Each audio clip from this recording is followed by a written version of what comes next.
How many of you remember Elemental Hero Air Neos? Well, if you do, stop remembering because Konami does not want you to remember that card anymore. It has been snapped out of existence by Thanos. But just because Air Neos is gone, that doesn't mean Air Hummingbird can't have a contact fusion. Let's go straight into Yu-Gi-Oh! Rush Duel, where Air Hummingbird is making its appearance.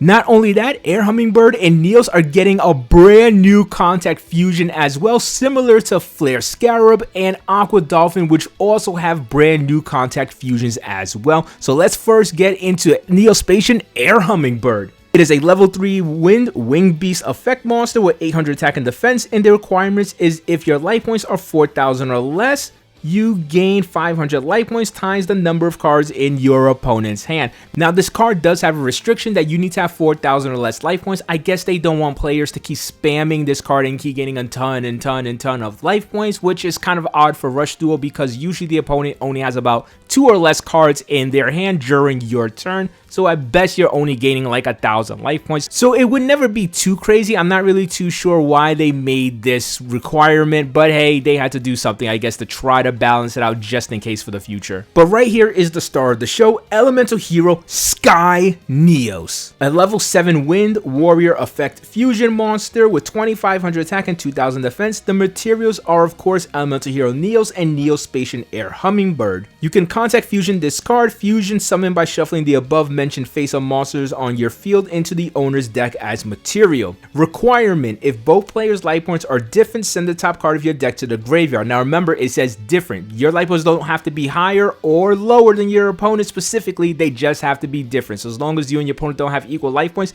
this effect is in use. Effect: for the rest of this turn, this card can attack monsters twice. Now on paper, that might seem like this is just a worse Dragios that's able to attack directly after doing its first attack, or worse than Cyber Twin Dragon, which can attack twice regardless if it's monsters or life points. But what we have to consider is the Elemental Hero support that can make this card pretty deadly. Let's think about Skyscraper. This card under Skyscraper will have 3,500 attack points, able to attack monsters twice. The deck also has access to Elemental Hero Burst Wingman, which not only can get rid of a back row but power up a monster by 1,000, still making this 3,500. If you also combo that with Skyscraper, you have a 4,500 attack monster that can lay into 2 monsters on your opponent's field, which might even win you the duel. This card also has revival options in Crossloader and a Hero Descends as well. And speaking of a Hero Descends, some people might be asking, what is up with a Hero Descends? Because it specifically names Aqua Dolphin and Flare Scarab, meaning this can't work for Air Hummingbird.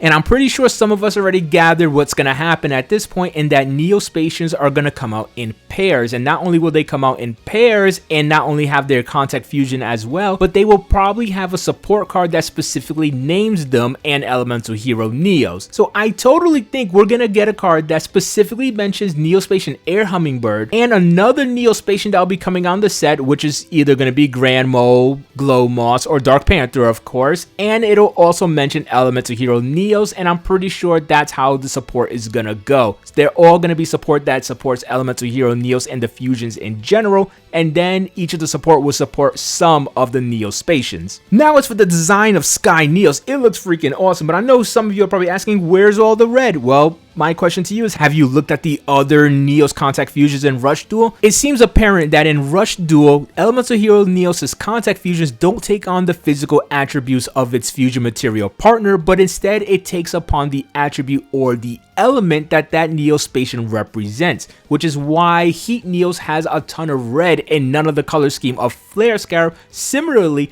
this card has a lot of green and none of the red of Air Hummingbird. And if you're wondering why green for win, either you haven't seen enough anime or played enough JRPGs, because the element of wind is usually classified by the color green. Heck, if you look at the attribute of wind on a Yu-Gi-Oh card, it is green. So yes, this is why the card is green if you wondered why it doesn't look red like Air Hummingbird. Another cool characteristic of this card is in the wings, because if you look at the wings, it is very reminiscent of Cyclone Wing, an equipped spell that Yugioh equipped to Air Hummingbird against Crowler in their rematch. So that's pretty cool that they thought that far ahead to actually include that into the actual artwork of this card. I think that's really cool attention to detail right there. But yeah, that's all I got for you guys today. Let me know what you guys think about these brand new cards. I'm so glad Air Hummingbird made it. I can't wait to see the new Neospation that comes in, as well as the brand new Fusion as well. Guy Neos itself is okay. Post Neos is still the best. Being able to attack into 2 monsters, like I said, is really good if you surround it with the other elemental hero support, but on paper it doesn't even look as good as Dragios or Cyber Twin Dragon. But again, if you use it with the support, it's gonna be able to close out games. So I suggest judging the card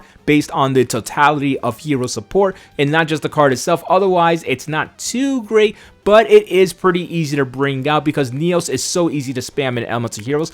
Also, there is fake Neos. All you have to do is summon fake Neos and Air Hummingbird, and that's it. You could bring this card out very, very easily. So that's one thing to consider about this card as well, is that it's easier to bring out than something like Cyber Twin Dragon, and takes up less of your hand than if you were to tribute summon and summon Dragios. So yeah, things to consider when you are judging this card. Again, it's not incredible, but it's so freaking cool to have it. I'm so glad that we're seeing this card, especially as a fan of elemental hero cards and Yugioh. Again, let me know what you guys think about these cards, and please give this video a thumbs up if you liked it. Comment, share, subscribe. I want to see you guys in the comment section, and let me know what you guys think we're going to be getting next when it comes to the other Neospations and the Contact Fusions, maybe in terms of the scheme of the card and the effect, because I'm thinking that when we get to Dark Panther, we're going to be seeing a purple Neos. When we get to Glowmoss, we're going to be seeing a yellow Neos, and Grandmo is a coin toss because Earth is represented in a lot of anime by either yellow or orange, and I'm pretty sure yellow is going to go to Glowmoss. But at the same time, the Earth attribute on Yu-Gi-Oh cards is more of a black, dark brown, so I'm pretty sure we'll be getting more of like a black elemental hero Neos when it comes to Grandmo. It's a coin toss on whether it's going to be orange or black. Either way, I'm looking forward to seeing what that's going to look like as well. So that's all I got for you guys right now. Again, let me see you guys in the comment section, and peace out.